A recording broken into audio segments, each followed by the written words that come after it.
Africa is not a poor country.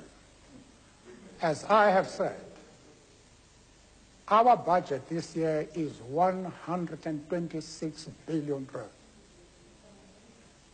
We also are going to reorganize the budget, restructure the budget in order to avoid the wastage of a party. We will be able to use the country's resources in a more efficient manner and to prevent the corruption which is so endemic in the National Party government. Please, ladies and gentlemen. The gravy trains where most of the funds of the country have gone have come to an end. We have committed ourselves to leaders trying to lead a style of life similar to those of the community.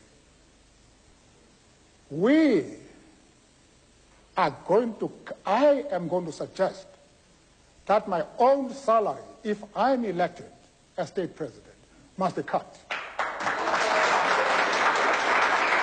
I am doing that, unlike the National Party government, which has attempted to pay large sums to the Director Generals when the poor people, when there are 5 million people unemployed, when there are 7 million people without houses.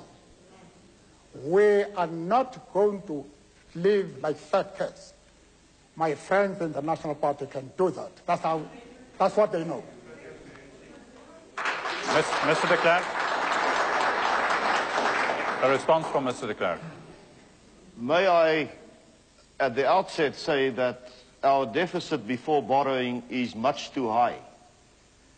If we want to be in step and attract foreign investment and be sure of the support of the IMF and the World Bank, we will have to continue in South Africa to maintain strict fiscal and financial discipline. This is what the government has been doing. By doing it and by taking other steps, we've brought down the inflation rate to single-digit figures, and soon it might be 7%.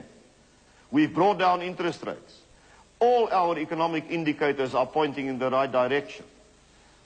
I'm very glad to hear that in the government of national unity, I will have the support of Mr. Mandela in being frugal with regard to government expenses.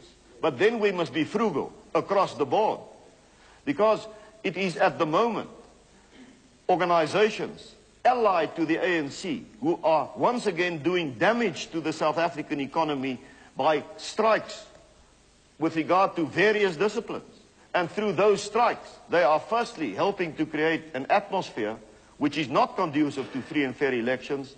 Secondly, they're harming the economic interests of the country. So I'm glad to hear that he's committed to fiscal and financial discipline. He won't have any difficulty with me in achieving that. But if he thinks that he can save on the salary of politicians enough to solve the economic challenges which we have in South Africa, then he's in for a big surprise.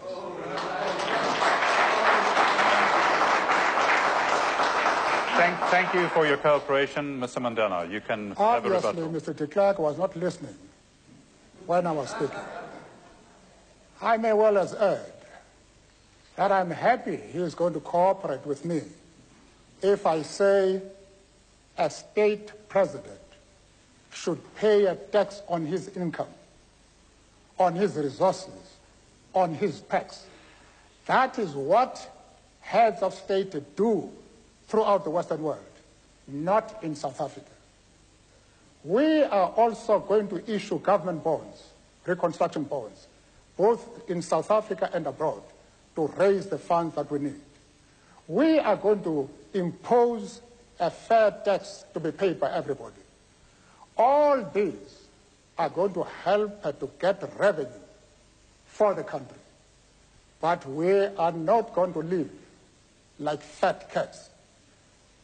The days of the gravy trains are gone. Everybody should know that.